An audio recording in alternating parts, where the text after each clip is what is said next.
Halo semuanya, Perkenalkan, saya Agustinus Bayu Arditama, mahasiswa aktif semester 4 Program Studi Manajemen di Universitas Sarjana Wiyata Taman Siswa Yogyakarta. Untuk memenuhi tugas akhir mata kuliah Manajemen Informasi, saya akan mengajak kalian untuk mendengarkan sinopsis dari sebuah film dokumentasi yang sempat menggemparkan dunia pada tahun 2013 lalu. Dan film ini dirilis di tahun 2016 dengan judul Snowden. Film yang disutradarai oleh Oliver Stone dan ditulis berdasarkan buku The Snowden Files karya Luke Harding dan buku Time of the Octopus karya Anatoly Kucherena, merupakan sebuah film biografi drama kriminal bertema hackers atau intelijen, di mana ceritanya dibuat berdasarkan kisah nyata yang terjadi pada tahun 2004 sampai 2013 silam. Film yang dirilis pada tahun 2016 ini, sang penulis ingin menekankan kepada dunia bahwa ada konspirasi besar yang tersembunyi di dalam pemerintahan negara Amerika Serikat. Dan musuh sebenarnya adalah bukan dari negara lain, namun para individu yang ingin menggulingkan pemerintahan. Nah, bagaimana kisahnya? Mari kita simak presentasi kali ini.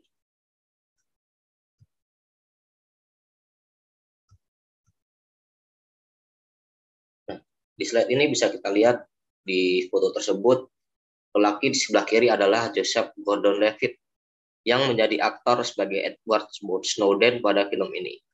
Dan lelaki di sebelah kanan adalah Edward Joseph Snowden itu sendiri. Nah, sebenarnya siapakah Snowden ini? Film ini bercerita tentang seseorang bernama Edward Joseph Snowden, kelahiran 21 Juni 1983 di Carolina, Amerika Serikat, yang tidak lulus SMA dan ingin mengabdikan hidup pada negaranya, yaitu Amerika Serikat.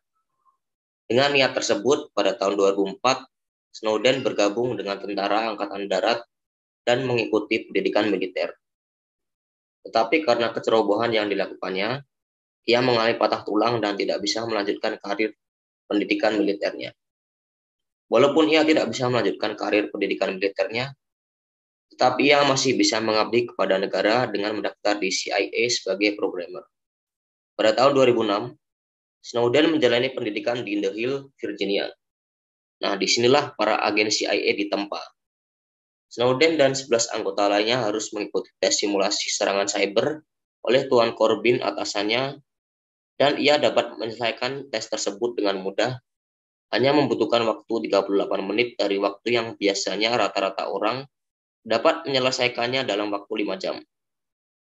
Hal ini menjadi yang tercepat dibanding yang lainnya, dan rekor yang pernah ada. Berkat kecerdasan dan keahliannya, karir Snowden melejit tinggi. Ia direkrut dan bekerja di CIA sekaligus di NSA.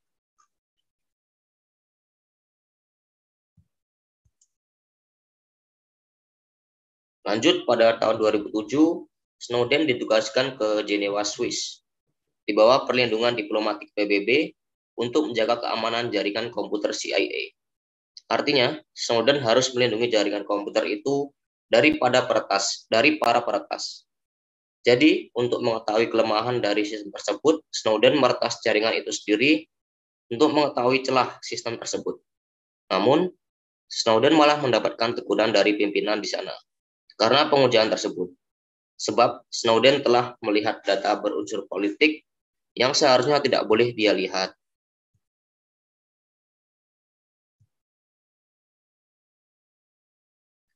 Nah, setelah tiba saatnya Snowden bekerja di lapangan.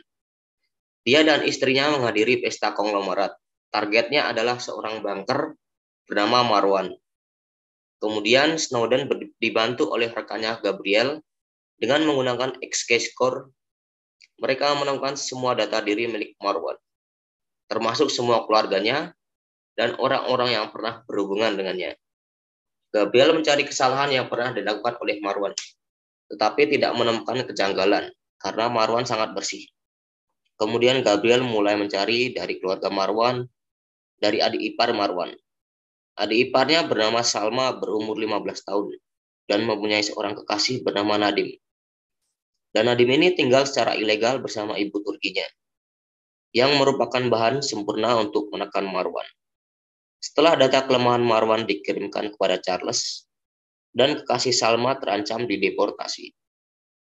Lanjut, Charles dan Snowden melakukan pertemuan dengan Marwan dan menawarkan bantuan pembuatan paspor untuk kekasihnya Salma. Di sini Charles ingin menjebak Marwan, membiarkan Marwan mengemudi saat mabuk, hingga Marwan ditangkap. Tapi terjadi pertentangan antara Charles dan Snowden.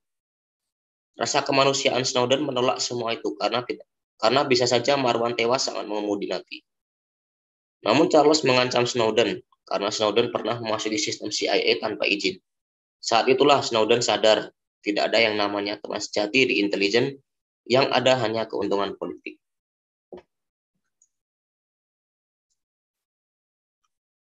Selanjutnya, Snowden memutuskan untuk berhenti menjadi CIA yang bertepatan dengan kemenangan Barack Obama dalam pemilunya dan menjadi kepala pemerintahan.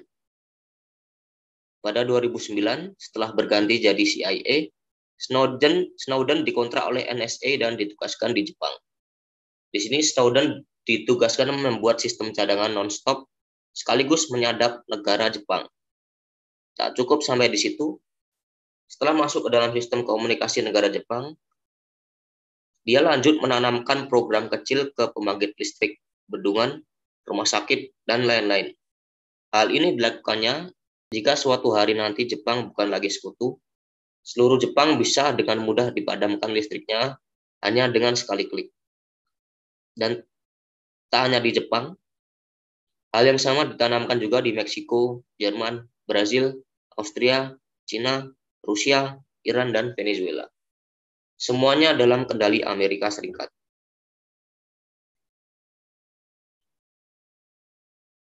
Nah, tak hanya sampai di situ saja. Selanjutnya masuk ke ranah bisnis juga ditanamkan hal yang sama, sehingga dapat memantau keuangan, skandal wanita pejabat legal, dan juga suap menyuap. Jadi semua pejabat pemerintah negara lain dipantau total.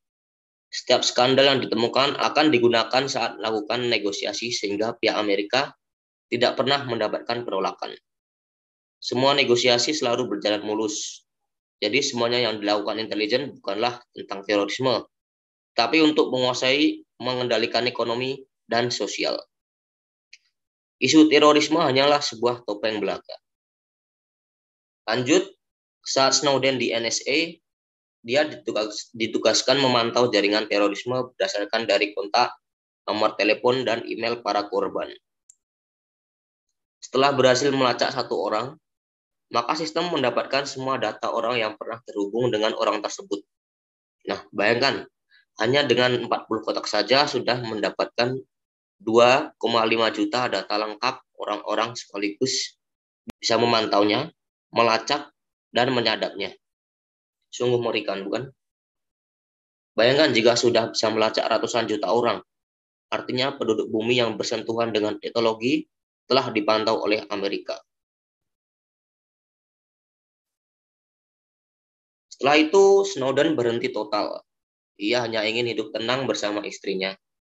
Namun suatu hari Snowden menemukan sesuatu yang tidak bisa diabaikan. Ada 3 pejabat tinggi NSA yang mengajukan keluhan tentang penyalahgunaan kekuasaan karena telah mengawasi hidup orang lain. Jadi, yang mereka lakukan hanya menyampaikan keluhan saja. Alhasil FBI mendobrak rumah mereka bertiga dan menangkap semuanya. Kemudian, ada juga Thomas Drake yang mencoba mengubah sistem dari dalam. Namun ketika ia gagal, Thomas malah dituduh mengancam kedaulatan negara. Dan setelah itu, Snowden merasa terpanggil untuk melakukan sesuatu untuk melawan penyalahgunaan kekuasaan tersebut. Ia kembali menemui Carbine atasannya dan meminta kembali pekerjaannya di NSA dan menyetujuinya. Snowden ditugaskan di Hawaii. Di sana dia kembali bertemu teman lamanya yang dari CIA yaitu Gabriel. Snowden mendapat tugas di bidang pertahanan. Jadi Snowden harus melawan dan melumpuhkan setiap peretas yang ingin memasuki sistem. Snowden kembali membangun sebuah sistem untuk menyempurnakan sistem Epic Shelter yang ia pernah buat di Jepang, yang mampu menciptakan sebuah penyimpanan database sehingga setiap data pelacakan akan tersimpan di sana dan bertahan selamanya. Dan hanya bisa diakses ulang dengan sekali klik. Sistem tersebut diberi nama Heartbeat. Tahun 2013, Snowden bertemu dengan Carbin melalui virtual meeting. Carbin telah memantau setiap kegiatan Snowden dan menemukan Snowden sedang merencanakan sesuatu. Jadi Carbin menekan Snowden dengan tuduhan mengakses data tanpa izin agar Snowden mengakui semuanya. Namun, Snowden tetap bersikukuh bahwa dia tidak merencanakan sesuatu. Karena Carbin tidak menemukan bukti dan mengetahui isi kepala Snowden, dia tidak bisa melakukan apa-apa dan hanya bisa membiarkan Snowden. Mulai dari sini, Snowden menjelaskan kepada istrinya bahwa selama ini mereka dibantau oleh Carbin melalui email, panggilan, pesan teks, media sosial, dan semuanya dipantau. Jadi, Snowden menyarankan kepada istrinya untuk pulang dan tinggal bersama keluarganya terlebih dahulu. Snowden kemudian menghubungi jurnalis senior dari Guardian bernama Laura untuk bertemu di Hong Kong di Hotel Mira 2 minggu ke depan. Snowden akan menemunya sambil memainkan Rubik. Keesokan harinya, Snowden masuk kerja seperti biasa sambil memainkan Rubik menuju ke kantornya. Saat semua orang sedang sibuk, semua data dan bukti tentang NSA yang mengawasi seluruh orang disalin ke SD card. Kemudian Snowden memasukkan SD card tersebut ke Rubiknya dan segera pergi meninggalkan kantor. Untuk lepas dari pemeriksaan, Snowden menggunakan trik sederhana. Sesaat sebelum melakukan pemeriksaan, dia melemparkan Rubik itu ke petugas pemeriksaan, sehingga petugas tersebut memainkannya tanpa curiga. Setelah pemeriksaan selesai, petugas mengembalikan Rubik tersebut, dan data rahasia berada di tangan Snowden untuk diserahkannya kepada jurnalis. Dan pertemuan Snowden dengan Laura bersama dua rekannya yaitu Daniel dan Mark Eskil di Hotel Mira Hong Kong untuk menjelaskan bahwa dia akan memberikan dokumen rahasia untuk dijelaskannya ke publik. Dan ini bukan tentang uang, tetapi murni dari keinginan Snowden untuk menunjukkan kepada dunia jika NSA telah melakukan kegiatan ilegal kepada semua orang. Pada saat itu, kemungkinan terbaik dari yang terburuk adalah negara pasti menuduh Snowden melakukan kegiatan mata-mata, menuduh Snowden telah membahayakan keamanan nasional, dan negara akan mengutuk Snowden, teman-temannya, serta keluarganya yang pastinya akan menjebloskan Snowden ke penjara. Dan kemungkinan terburuk dari yang terburuk adalah jika Snowden tidak mendapat perlindungan media, pasti akan dijeduk CIA dan diinterogasi di luar batasan hukum.